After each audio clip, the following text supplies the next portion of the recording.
வெளியே வந்து நின்னாலே போதும், கையில் நடக்கும், அப்படி டக்கு டக்கு நடக்கும், க்ளவுஸ் இல்லாமல் நடக்க முடியாது, ஏதாவது ஜர்க்கிங் போட்டு தான் இருக்கணும். அப்படி ஒரு காலகட்டத்தில் இவங்க நினைச்சிட்டு உள்ளே வருவாங்க, நினைச்சிட்டு திருப்பி ஷாட்டுக்கு வருவாங்க, முடிச்சு திருப்பி உள்ள வெளியே போகணும். ரொம்ப ரொம்ப கஷ்டம். சொல்லிக்கலாம், வாய்க்கீஸியாக சொல்லிக்கலாம், செமையாக பண்ணியிருக்கேன் தம்பியா, நல்லா பண்ணீங்க அப்படின்னு. ஆனால் திருப்பியும் சூடு இருக்க முடியாது. நீ கேரமலுக்குள்ள தான் கேரமல் சூடு சில்லுன்னா இருக்கும், எங்கே பார்த்தாலும் சில்லுன்னு இருக்கும். ரொம்ப கஷ்டமான ஒரு விஷயம். ஆனால் முக சுழிப்பே இல்லாமல் எல்லாரும் ஒன்றா தான் இருப்போம். ஒரு ரூமுக்குள்ளே எல்லாம் ஒரு 10 பேர் ஒன்றா தான் படுத்து போப்போம் எல்லாருமே. ஏன்னா சூடு இருக்கணும் அந்த இடத்துல. இதுக்கு முழுக்க இதுக்கு இந்த பாராட்டுகள் முழுக்க காரணம் கலை தம்பியும் ஹீரோயின் தம்பியாக்கு, அப்புறம் டைரக்டர் தம்பியா, அசிஸ்டன்ட் தம்பியாருக்கு எல்லாருக்குமே பெரிய வாழ்த்துக்கள் தம்பியா. ஏன்னா நாங்களாவது போய் கேரமலில் ஒதுங்கி போய் நெருப்பு பக்கத்தை உட்காந்துப்போம். இந்த டீம் ரொம்ப கஷ்டப்பட்டு ஒர்க் பண்ணாங்க. அதே மாதிரி லைட்மேன் அண்ணாக்கள் அவங்க ரொம்ப கஷ்டப்பட்டுருக்காங்க இந்த விஷயத்துக்கு. இந்த டீமே சூப்பரான டீம், எனர்ஜெட்டிக்காக இருக்கும் எப்போதுமே, எதுவுமே இல்லைன்னு சொல்லவே மாட்டாங்க. எது கேட்டாலும் எங்கே இருந்தாலும் ஷூட்டு போவாங்க. நாங்கள் ஒரு டாப்பில் போய் ஷூட் பண்ண போயிருந்தோம். அப்போ வந்து அந்த ஷார்ட் வைக்கிறதுக்கு மதியம் 1 மணி அந்த ஷார்ட் வைக்க சொல்ல. ஆனால் ஆள் எதிர்க்கிறதுக்கு ஆளே தெரியல. அப்படி ஒரு பனிமூட்டம். அந்த பனிமூட்டம் ஷூட் தான். அப்புறம் கேன்சல் ஆகி திருப்பி கீழே போனோம், திருப்பி மேலே வந்தோம். ஒரு பெரிய விஷயம் என்னென்னா, ஒரு இடத்துல ஜீப் ஓட்டணும். அந்த ஜீப் வந்து லைட் மேலே கட்டியிருப்பாங்க. நைட்டு ஒரு 11 மணி 12 மணி ஷூட் இருக்கும். அந்த பக்கம் என்ன இருக்குன்னு யாருமே தெரியாது. வண்டி கவுந்துச்சுன்னா முடிஞ்சு போய் சோழி, அவ்வளோதான். அதை வந்து அங்கே வண்டி ஓட்ட தெரியாமல் ஓட்டி அதுக்கப்புறம் ப்ரொடியூசர்ஸாக தான் கீழே கொண்டு வந்தாங்க. பாதி தூரம் கலை தம்பி ஓட்டி வந்தாங்க.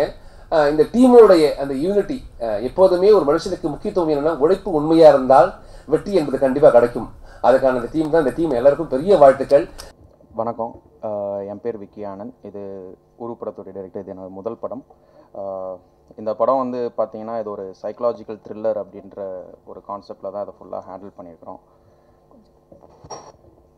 ஒரு சைக்கலாஜிக்கல் த்ரில்லர்ன்ற ஒரு கான்செப்டில் தான் அந்த படத்தை ஃபுல்லாக ஹேண்டில் பண்ணிக்கிறோம். கலையண்ணா சொன்ன மாதிரி something apart from the main ஸ்ட்ரீம்ன்ட்டு பண்ணணுன்ற ஒரு ஆசையில் தான் இந்த இது ஸ்கிரிப்ட் ரெடி பண்ணுச்சு. இந்த படத்தை வந்து பற்றி பேசுகிறதில் நான் ஃபஸ்ட்டு தேங்க்ஸ் சொல்லிக்க வேண்டியது என்னுடைய ப்ரொடியூசர் திரு விபி விஜய் சார். ப்ரொடியூசர் தேடி எல்லா டைரக்டரும் அசிஸ்டன்ட் டைரக்டர்ஸாக இருக்கிறப்ப அலைஞ்ச மாதிரி தான் நானும் அலைஞ்சேன்.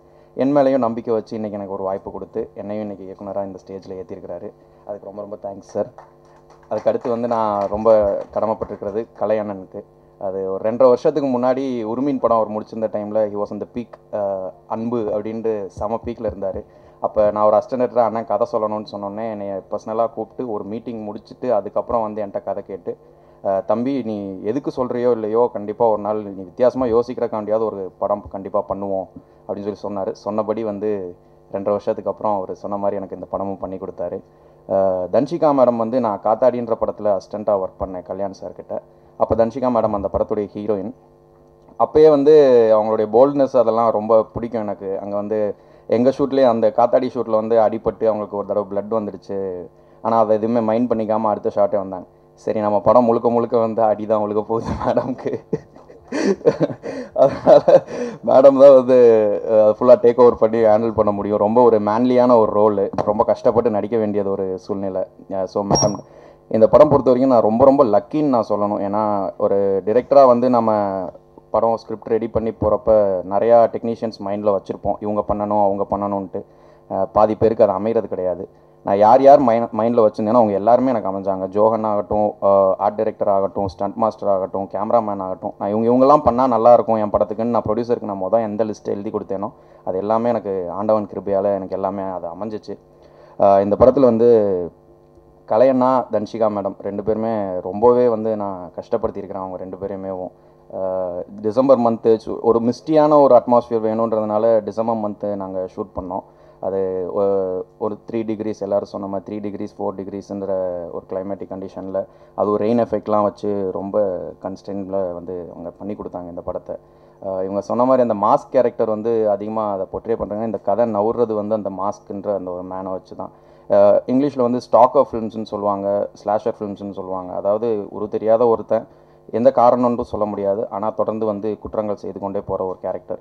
அவனுடைய நியாயம் அவனுக்கு அப்படின்ற மாதிரி போகும். ஸோ அந்த மாதிரி ஒரு விஷயத்தை இங்கே நம்ம கொண்டு வரலாம். ஏன்னா அது ரொம்ப கேப் ஆகிப்போச்சு. நம்ம சிகப்பு ரோஜாக்கள், மூடு பண்ணி இந்த மாதிரி ஒரு த்ரில்லர் சப்ஜெக்ட் வந்து ரொம்ப நாள் ஆகிப்போச்சு. ஸோ சம்திங் வித்தியாசமாக ஹேண்டில் பண்ணலான்றதுனால இந்த கதையை நாங்கள் சூஸ் பண்ணி நான் பண்ணேன். இதுக்கடுத்து மைம்கோபி அண்ணன் வந்து எப்போயும் தம்பியாம்பாரு, ரொம்ப உரிமையாக கூப்பிடுவார். நான் ஃபஸ்ட்டு கதை சொல்லி தான் நான் ரோல் அப்படின்னு சொன்னப்போ எதுக்கு சொல்கிறேனாலும் உங்கள் ரொம்ப கான்ஃபிடென்ட்டாக சொல்கிறீங்க கதையை, அதுக்காக பண்ணலாம் தம்பியா கண்டிப்பாக. மைம்கோபி அண்ணனுக்கு எனக்கு பெரிய தேங்க்ஸ். அதுக்கப்புறம் என்னுடைய சினிமாட்டோகிராஃபர் பிரசன்னா அவர் வந்து இப்போ ஒரு ஷூட்டுக்கு போயிருக்காரு, அதனால he's not available right now. அவருடைய விஷுவல்ஸ் இல்லைன்னா இந்த படம் பெருசாக ஒன்றும் தெரிஞ்சிருக்காது. அதுக்கடுத்து என்னுடைய மியூசிக் டைரக்டர் ஜோஹன், சாரா இன்ட்ரடியூஸ் ஆகி இப்போ மச்சான் ரேஞ்சுக்கு ஆயிடுச்சு எங்கள் 2 பேருக்கும். ஸோ அந்த கைண்ட் ஆஃப் சிங்க் எங்கள் 2 பேருக்கும் இருக்குது. He has done a very brilliant job. உங்களுக்கு நீங்களே பார்த்துருப்பீங்க. அப்புறம் ஆண்டனி ஆர்ட் டைரக்டர், நானும் அவரும் நியர்லி ஒரு 2-3 இயர்ஸாக ட்ராவல் பண்ணிகிட்ருக்குறோம். அப்புறம் சான் லோகேஷ் ஐயா, அவர் வந்து உருமின் படம் பார்த்து நான் ரொம்பவே இம்ப்ரெஸ் ஆகிருந்தேன். அந்த டீசர் ஆகட்டும், ட்ரெய்லர் ஆகட்டும், படமாகட்டும், he was so clear in his guts. அதனால் அவர் தான் வேணும்னு சொல்லிட்டு நான் முடிவு பண்ணி வச்சு எனக்கு அதுவே கிடச்சிச்சு. பிரபு மாஸ்டர் காத்தாடி படத்தில் வந்து அசோசியேட் ஸ்டண்ட் மாஸ்டராக இருந்தார். அப்போ வந்து நான் ஒரு அசிஸ்டண்ட், அவர் ஒரு அசோசியேட், அப்படியே எங்களுக்குள்ளே இருக்கிற வேவ் சிங்கில் இந்த படத்தில் பிரபு மாஸ்டர் வந்து நான் இது பண்ணேன். ஸோ இப்போ வரைக்கும் இந்த படம் ரொம்ப நல்லா வந்திருக்குது. இப்போ நீங்கள் எல்லாருமே கண்டிப்பாக பார்க்கணும். பார்த்து உங்களுடைய சப்போர்ட்ஸ் எல்லாமே எங்களுக்கு கண்டிப்பாக கொடுக்கணும். மிக்க நன்றி. தேங்க்யூ. சில விஷயங்களை பகிர்ந்துக்கிறதுக்காக எங்களுடைய தயாரிப்பாளர் விபி விஜய் அவர்களை மீண்டும் அழைக்கிறோம். எவ்வளவுதான் நீங்கள் ஒரு படத்தில் கேப்டனாக இருக்கலாம், ப்ரொடியூசராக இருக்கலாம், நம்ம வந்து எல்லாமே இருக்கலாம். பட் ஆனால் எல்லா வேலையும் நம்ம ஒருத்தரே செஞ்சிட முடியாது. நான் பார்த்து வியந்த ஒரு டீம் கண்டிப்பாக நான் வந்து மரியாதை பண்ணணும் அப்படின்னு நினச்சேன். நான் அது யாருன்னு கேட்டிங்கன்னா எங்கள் படத்தினுடைய அசிஸ்டன்ட் டைரக்டர்ஸ். அவங்கள அசிஸ்டன்ட் டைரக்டர்ஸ்னு சொல்ல மாட்டேன், நான் வருங்கால இயக்குனர்கள். அவங்க எல்லாரையுமே கண்டிப்பாக நான் ஸ்டேஜுக்கு கூப்பிட்டு நான் இன்ட்ரோ கொடுக்கணும்னு நினைக்கிறேன். நான் அனைவரும் மேடைக்கு வருவோம். ஏன்னா நேற்று நைட்டு வரைக்கும் இந்த மோஷன் போஸ்டர் இங்கே வரணுங்கிறதுக்காக அவங்க உழைச்ச உழைப்பு கண்டிப்பாக வந்து இவங்களுக்கு ஒரு பெரிய எதிர்காலம் இருக்குது. ஒருவேளை எங்கள் கம்பெனிலே அடுத்தவங்க படம் பண்ணாலும் பண்ணலாம். நான் ரெடியாக தான் இருக்கேன். அவங்க கதை இருந்தால் நானும் ரெடியாக இருக்கேன்.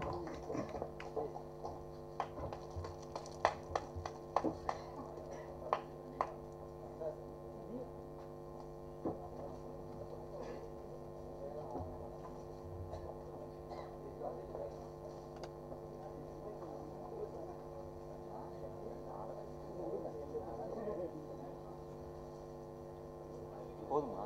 ஓகே, போதுமா?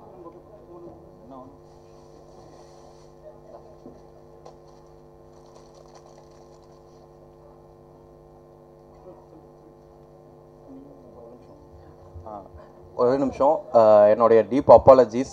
ஃபஸ்ட் டைம் ஸ்டேஜ்ன்றதால நடுக்கத்தில் என் பசங்களை பற்றி சொல்லாமலே விட்டுட்டேன் நான். இது மகேந்திரன், என்னுடைய படத்துடைய அசோசியேட் டைரக்டர், உரிமின் படத்துடைய அசோசியேட் டைரக்டர், எனக்கு முழுக்க இருந்து உதவி பண்ணது. And this one is Durgesh, என்னுடைய brother, his Cheran sir's associate director, என்னுடைய கசின் இவன். And that is Jagadish and Vishwesh. இவங்க 4 பேர் என்னுடைய டீம். இன்னும் கொஞ்சம் அசிஸ்டன்ட் டைரக்டர்ஸ் வந்து இப்போ வரலை. கோ டைரக்டர் சதீஷ் அண்ணா, எல்லாருமே சேர்ந்து தான் இந்த இது பண்ணோம். என்னை விட எனக்காக எதுவுமே எதிர்பார்க்காம உண்மையிலேயே எதுவுமே எதிர்பார்க்காம கஷ்டப்பட்டவங்க இவங்க தான். எல்லாம் 6 டிஷர்ட்டு 7 டிஷர்ட்டுன்னு ஒன்று மேலே ஒன்று போட்டுக்கிட்டு, ஏன்னா 7 அசிஸ்டன்ட் டைரக்டர் வச்சிருந்தப்ப எதுக்கு 7 அசிஸ்டன்ட் டைரக்டர்னு எனக்கே கேள்வியாக இருந்துச்சு. ஆனால் வந்து 5 நாளைக்கு 2 பேர் யாராவது ஒரு ஆள் காய்ச்சல் வந்து படுத்துருவாங்க. அந்த கிளைமேட்டில் தான் நாங்கள் எல்லாருமே ஷூட் பண்ணோம். ஸோ மிச்சம் இருக்கிறவங்கள வச்சு தேத்துறதுக்கு வேண்டியது 7 பேருன்றது கரெக்டாக இருந்துச்சு. நான் அதை சொல்ல மறந்துட்டேன். வீட்டுக்கு அப்புறம் ஆஃபீஸ் போனால் திட்டு விழுவேன் எனக்கு அசிஸ்டன்ஸ்ட்டு இருந்து. ஸோ அதனால் நடுவில் போது சொல்கிறேன். தேங்க்யூ.